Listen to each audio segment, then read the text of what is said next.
Thank you, everybody, for coming to the Aaron Torres Podcast YouTube page. If you could do me a quick favor, see that little subscribe button at the bottom of your screen? Go ahead, click that subscribe button. Really does help our channel grow, our audience grow, and I really do appreciate it more than you know. So click that subscribe button. Appreciate your support. Now, here's the video that you came here for. What happened at Phog Allen Fieldhouse Tuesday night. Okay, so UConn goes to Kansas. By the way, quick side story, but 2 years ago, UConn plays at Kansas. That was their 2024 championship team. I sat there and said, man, like, I actually went to that game. And part of it was, I was like, I don't know if I'm ever going to see my team play at Phog Allen Fieldhouse again. Well, they lost that game. 2 years later, they're back. And they go to Phog Allen. And listen, it was a weird game. UConn was without its leading scorer and rebounder, Terrace Reed.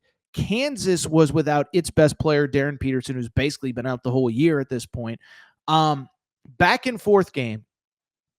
But man, oh man, got to give credit where it's due, because the UConn Huskies, listen, Dan Hurley said it after the game. He said he believes Phog Allen is the toughest place in college basketball to play. I have never been to Cameron, but I have been to Storrs, Tucson, Bloomington, Rupp, Bud Walton. I would say that Phog Allen is no doubt the toughest place to play. UConn, without its starting center, walks in and gets the 61-56 win. And for any UConn fan that wasn't officially sold that this team has flipped the script from last year was kind of a dud. There is no doubt that this team is legit. They're fierce. And that, oh, by the way, they're coming for natty number 7, baby. All right, so let's go ahead and hop into this one. Let's go ahead and talk about it. And, you know, it was a weird game, right? So UConn's had a great out-of-conference portion of the slate, but it's been a little frustrating too. Can't seemingly continue to stay healthy. For whatever reason, they just cannot stay healthy with this team. You know, early on, Terrace Reed and Braylon Mullins were out. Then Terrace Reed comes back. Then he's out again. Then Braylon Mullins comes back. They both played on Black Friday against Illinois. Find out minutes before the game that Terrace Reed isn't going to play. And even though, again, I know Darren Peterson wasn't available, you know, early on to me, it did just feel like one of those games where it was just like, maybe it's just not UConn's night. You know, UConn, when they're clicking, you know, they're first to every loose ball. They're playing hard. They're banging bodies. They're doing whatever. And it just felt like early on, I thought Kansas kind of dictated the tempo and dictated the flow and dictated the game kind of in its entirety and in its totality, okay? Well, I bring it up because second half was a completely different deal. UConn's defense steps up. A couple very specific players step up, and they run. Can't say they ran Kansas out of the building, but they kind of completely controlled the second half, okay? Because UConn trailed by 5 in the first half, or at halftime, excuse me. After that, they fell down by as many as 6 with about 12, 13 minutes to go. And then they just totally clamped down on defense, okay? I think Kansas went like 13 minutes with 2 field goals or something like that. But to me, it was everybody that stepped up for UConn on a night where, like, that's the crazy part. UConn did not play anything close to its best on Tuesday night in Lawrence, okay? No Terrace Reed.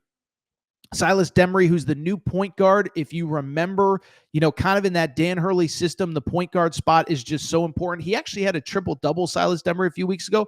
He finishes this game with 2 points, 4 assists, and 3 turnovers. Okay, so he certainly did not play his best game, but other guys stepped up. I think the story of the game, Braylon Mullins. Okay, if you're a high school, or if you're a basketball fan, you know the name Braylon Mullins. McDonald's All-American, you know, kind of came down to a Final 5. Michigan was in there. Kentucky was in there. Carolina was in there. Indiana was in there as well. He ends up picking UConn, and it's crazy because there's been so much excitement about him. He's been out with an ankle injury since the preseason. Played on Black Friday against Illinois. Really, you know, had a good game, whatever, but it wasn't like jumped off the page. Well, this kid in his second career game, first career road game, off the bench, 17 points off the bench. Looked calm, looked poised, looked comfortable, made a couple really big shots late. You got to give him credit. You know the other guy that I'm going to give credit to? The stat sheet doesn't fully show the impact, but Alex Karaban, okay? We've talked about Alex Karaban, but last year, he comes back off those 2 national championships. He was a starter on both of the 23 and 24 title teams. And he comes back, and it's kind of this weird thing of like, he's kind of in a role that he's not used to, and there's all sorts of injuries, and Liam McNeely is in another lineup, misses a couple big free throws against Villanova. They end up losing the game. And it just was one of those years where like everything that could go wrong did. Well, he has been excellent this year, and he was excellent on Tuesday night at Phog Allen Fieldhouse. Finishes with 11 points in this game, but it felt like all of them were virtually in the second half, and all of them were in big moments, second chance points, loose balls, deep shots, whatever.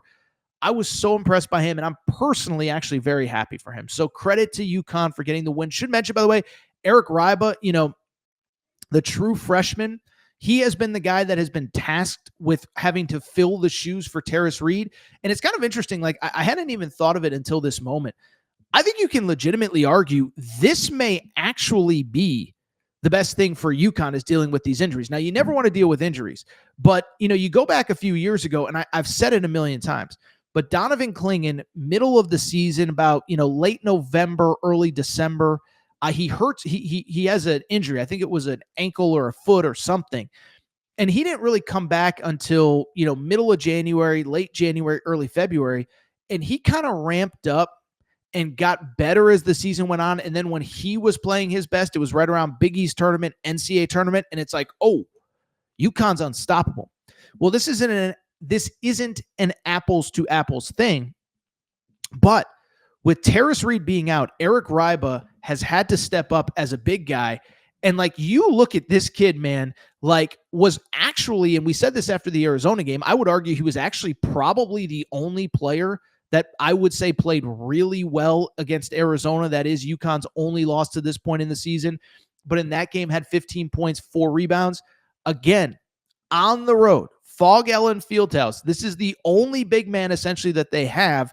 Finishes with 12 points and 8 boards. Dwayne Karoma off the bench is giving them good minutes as guys get injured. And so, like, man, we just got to give credit where it's due. Listen, I don't like doing the thing where we immediately default to when some team has a big win. Oh, they're the best team. Like I did it with Arizona a few weeks ago after Arizona beat UConn. And if you looked at Arizona's resume at the time, they beat Florida, beat UCLA on a neutral, beat UConn in stores. And I remember saying at the time, I'm like, listen, I don't know what's going to happen in February. I don't know what's going to happen in March. That might be the best team in college basketball. And I said it about Arizona a few weeks ago. Michigan, what they did in Vegas at the Players era, destroyed Auburn, destroyed Gonzaga. I think they looked the part. But I'm just telling you, man, UConn has all the pieces. They were, hate to brag, they were my preseason national championship pick. But they have all the pieces. They have the size. They have the physicality. They have the shooting. They can beat you in so many different ways. I'll tell a quick side story. When I was in Vegas for Players era, I won't name the name or name the school, but I saw a coach who has already played UConn. All I'll say is this, is that he basically insinuated like that was as tough of a team as we've basically played in the last 2 or 3 years. Now, they didn't play UConn 2 or 3 years ago, but basically his insinuation was like, this was when Terrace Reed was healthy. Like, that dude is a load. They got shooters around him. They got a big point guard. Like we didn't have any answers for them. I'll tell you another quick side story. I remember 2023, that national championship with Adama Sanogo, Andre Jackson. And I know we're just doing UConn history at this point, but I remember seeing a coach at the Final Four that year and saying like, yeah, we went to scout you guys. And we were like, oh yeah, we have no answers for this team. And I'm not saying that's where UConn is, but what I am saying is when you can go on the road to Kansas, and again, I know they didn't have Darren Peterson. I'm not trying to say that they beat the best version of the best Kansas team that's ever walked into Phog Allen Fieldhouse. But when you can go into that arena and your point guard doesn't play well and Terrace Reed is not available, that's as good of a win as you're going to have all year. And I'll also add, like, I know it's early to start talking about, the net rankings came out this week, and I think it's really dumb to start talking about the net in November, okay, or December, I guess it technically is. But you look at UConn, and a couple things stand out. The Big East is not very good early in the year, and why that's important to me is for 2 reasons. Is because, one, they're going to be able, if they just play like this, they're going to be able to pile up wins. DePaul's whatever. St. John's is struggling right now. Providence is a mess. Marquette is a mess. You go on and on down the list. But the converse to this is you kind of need these wins in the out of conference, because if you don't get them, there might not be great opportunities once league play starts. So to go to Phog Allen, get the win, like I'm saying, is I don't think we saw anything close to the best version of UConn in that game. Your starting center's out. Your starting point guard does not play well. But on the opposite side, Braylon Mullins out of nowhere with just a phenomenal game and a phenomenal effort. UConn gets the win. And again, I don't want to start, every time a team picks up a big win, I don't want to say, oh, that's the best team in the country. No, it's Michigan. No, it's Arizona. No, it's BYU. No, it's whoever. All I'll say is UConn has all the pieces. And, if they can ever get healthy at the same time, look out, because they are a load. 7-1. By the way, next week they play Florida at Madison Square Garden in the Jimmy V. They also play Texas. So they have a chance to really put together a nice resume heading into Big East play, which obviously starts a few weeks from now.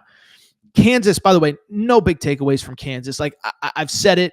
I really like that roster. They need to get Darren Peterson back. I know every game that Darren Peterson doesn't play, Kansas fans convince themselves that there's some weird opt-out coming and he's not playing.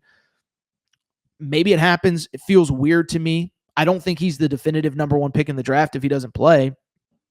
And on top of it, why would he be with the team? If he's shutting it down to go train somewhere, doesn't